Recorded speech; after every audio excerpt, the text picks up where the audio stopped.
आज शिवसेनेत प्रवेश केला तर पहिल्यांदा आगमन झालं आहे. शिवसेनेच्या पदाधिकारी बैठक झाली आहे. काय त्याचा प्रतिक्रिया आहे? खाली घ्या बूम.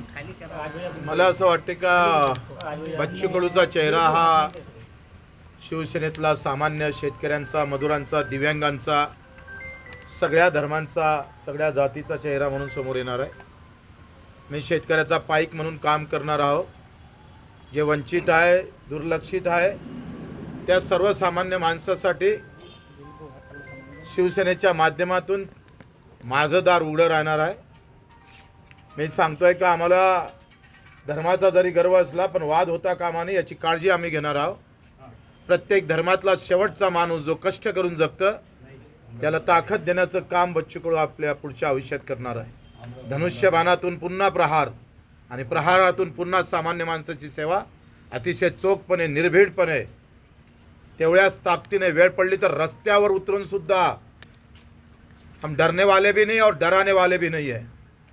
पण सामान्य माणसासाठी अख्खी शिवसेना आम्ही पाहतोय, त्याच्या पाठीशी उभं करण्याचं काम आम्ही अतिशय इमानदारीनं, शिंदे साहेबांची जे ब्रीद आहे, सेवा सर्वश्रेष्ठ आहे, त्या सेवेलाच खरं तर अनुसरून आम्ही हे काम करतो आहे.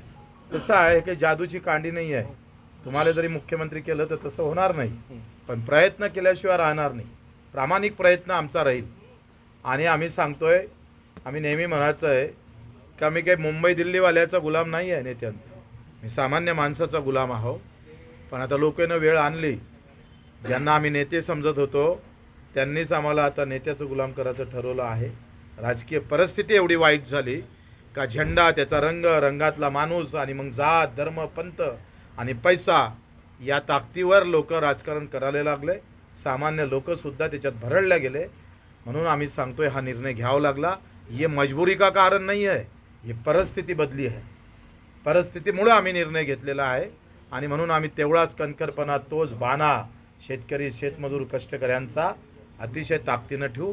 भगव्यासह हा गौतम बुद्धांचाही भगवा आहे, हा शिवरायांचाही भगवा आहे, हा बाबासाहेबांचा आहे, आमच्या महात्मा ज्योतिबा फुल्यांचा आहे, अहिल्यादेवी होळकरांचा आहे आणि आमच्या अब्दुल कलामचा पण आहे. भविष्यात अचलपूरमधून विधानसभेच्या निवडणुकीसाठी आपण रिंगणात असाल? बिलकुल होतं. माझा हक्काचा मतदारसंघ आहे रे तो.